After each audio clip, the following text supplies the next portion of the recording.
When Emily and James Caldwell moved into the old Victorian house on Elm Street, they thought they had found their dream home. The three-story structure, with its grand facade and wraparound porch, seemed like the perfect place to start their family. But as soon as they signed the papers and stepped through the threshold, they sensed something was off. The real estate agent had been eager to sell, perhaps too eager. Emily noticed the forced cheerfulness in his voice and the way his eyes darted around nervously as he handed them the keys. But they chalked it up to the competitive housing market and brushed aside their misgivings. After all, the price had been a steal. The first few weeks were spent unpacking and settling in.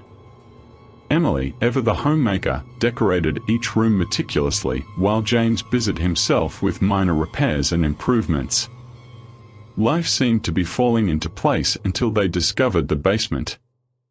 James found the door hidden behind a stack of old boxes in the pantry. It was a heavy wooden door with rusty hinges and a padlock that had seen better days. With a bit of effort, he managed to break the lock and swing the door open, revealing a narrow staircase descending into darkness. "Emily, come look at this," he called, his voice echoing down the steps. Emily joined him, peering into the inky blackness. "I didn't know we had a basement," she said, a shiver running down her spine. "Me neither," James replied. "Let's check it out." Armed with flashlights, they carefully made their way down the creaking stairs. The air grew colder and mustier with each step, and a sense of unease settled over them.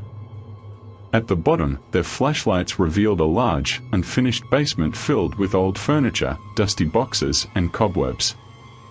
"Looks like it hasn't been touched in years," Emily observed, wrinkling her nose at the smell. "Yeah," James agreed, shining his flashlight around.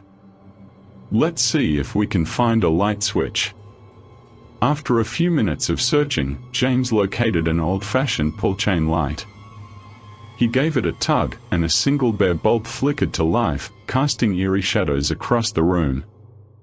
"That's better," he said, though the weak light did little to dispel the darkness. As they explored the basement, they found a series of strange markings on the walls. Symbols and drawings that neither of them could decipher. Emily felt a chill run through her as she traced one of the symbols with her finger. "What do you think these mean?" she asked, her voice barely above a whisper. "I don't know," James replied, frowning. "But they don't look like anything good." That night, Emily had trouble sleeping. She kept hearing strange noises coming from the basement, a low, rhythmic thumping that seemed to vibrate through the floor. She nudged James awake, but by the time he listened, the noises had stopped. "You're just imagining things," he said, trying to reassure her. "It's an old house. It makes noises." But Emily couldn't shake the feeling that something was wrong. The next day, she decided to do some research on the house's history. She went to the local library and pored over old newspapers and records, hoping to find some clue as to what might be causing the disturbances. What she found chilled her to the bone. The house had a dark history, dating back over a century. It had been built by a man named Henry Blackwood, a reclusive scholar with a fascination for the occult. Rumors swirled about strange rituals and disappearances, but nothing was ever proven. Blackwood had vanished without a trace, and the house had changed hands many times since then, each owner leaving sooner than the last. Emily rushed home to share her findings with James. He listened, his face growing more serious with each word. "We need to get out of here," he said finally. "This place isn't safe." But it was too late. That night, the noises returned, louder and more insistent. The thumping was joined by whispers, unintelligible but undeniably sinister. Emily and James huddled together in their bed, clutching each other in fear as the sounds grew closer. And then, just as suddenly as they had started, the noises stopped. Silence fell over the house, thick and oppressive. They lay awake, too terrified to move, until the first light of dawn crept through the windows. The next morning, they decided to investigate the basement again. This time, they brought a crowbar and a sense of determination. They would find out what was behind those noises, and they would put an end to it. As they descended the stairs, the sense of unease returned, stronger than ever. The symbols on the wall seemed to pulse with a malevolent energy, and the air grew colder with each step. They reached the bottom and began to search for anything that might explain the disturbances. It was James who found it. Hidden behind a stack of old crates was a trapdoor, its edges sealed with more of the strange symbols. He pried it open with the crowbar, revealing another staircase leading even deeper into the earth. "Do we really want to go down there?" Emily asked, her voice trembling. "We have to," James replied, though he looked just as scared as she felt. They descended the second staircase, their flashlights barely piercing the darkness.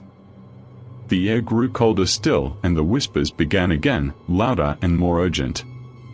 Emily could feel her heart pounding in her chest, each beat echoing in her ears.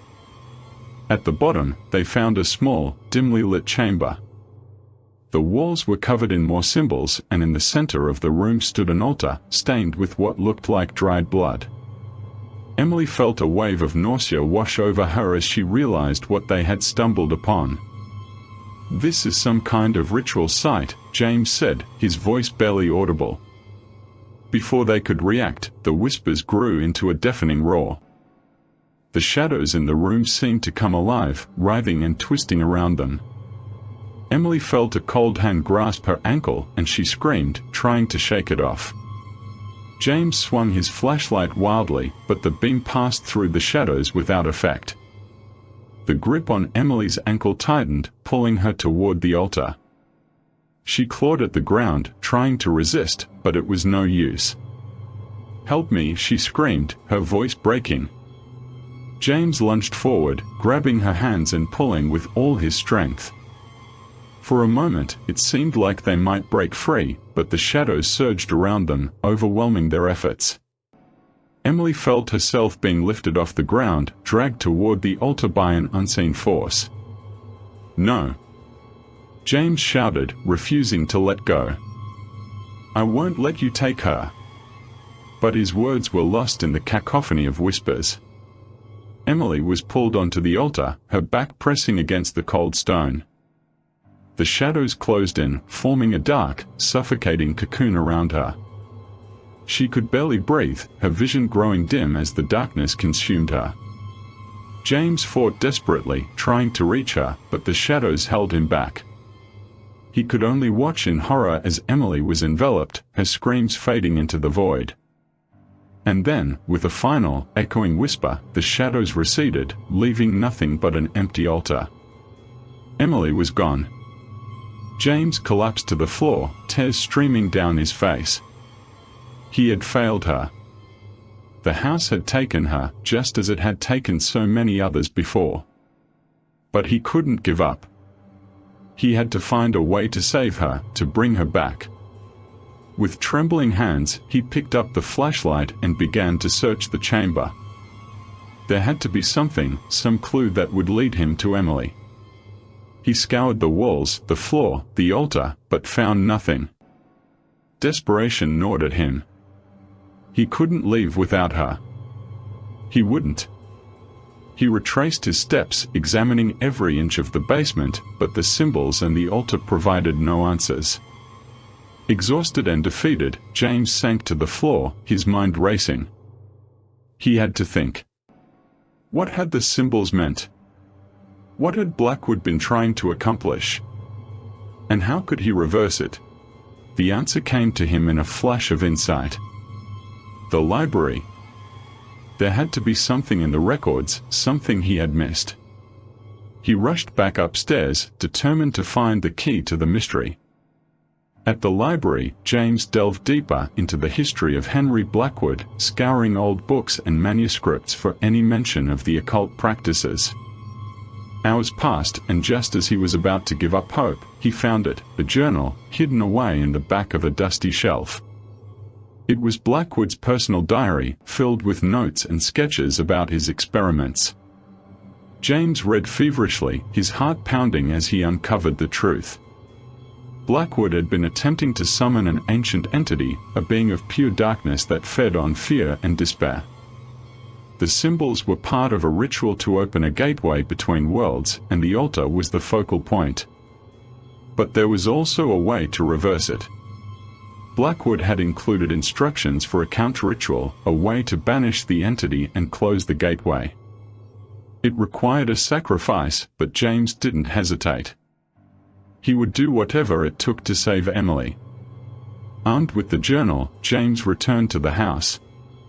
He gathered the necessary items, a ceremonial dagger, candles, and a piece of Emily's clothing, and descended once more into the basement. The air was thick with malevolence, and the shadows seemed to watch him, waiting. James set up the altar, following Blackwood's instructions to the letter. He lit the candles, their flickering flames casting eerie shadows on the walls. With a deep breath, he began the incantation, his voice steady despite the fear gnawing at him. The shadows stirred, the whispers growing louder as the ritual progressed. James felt a cold dread settle over him, but he pushed on, his love for Emily giving him strength. As he reached the final words, the room seemed to explode with darkness, the shadows converging on the altar. James lifted the dagger, his hand trembling. "I offer my soul in exchange for hers," he said, his voice firm. "Take me, and let her go." The shadows recoiled, as if considering his offer. For a moment, the room was silent, and then a voice, deep and resonant, echoed through the chamber. "Your sacrifice is accepted." The darkness surged forward, engulfing James. He felt a searing pain as the shadows penetrated his very being, tearing at his soul. But through the agony, he held on to one thought: Emily would be free. As the darkness consumed him, he saw a flicker of light. Emily, standing at the edge of the room, her face pale and eyes wide with terror. She was safe. He had saved her. With a final, wrenching scream, James was pulled into the void, the shadows closing around him. The last thing he heard was Emily's voice, calling his name, before the darkness swallowed him whole. Emily stumbled out of the basement, tears streaming down her face. James was gone, but he had saved her. She would honor his sacrifice, live her life to the fullest, and never forget the love that had brought her back from the brink of darkness. The house on Elm Street stood empty once more, its shadows waiting for the next unsuspecting victims. But the memory of James Caldwell's sacrifice lingered, a beacon of hope in the endless night. And as long as Emily lived, the darkness would never claim another soul.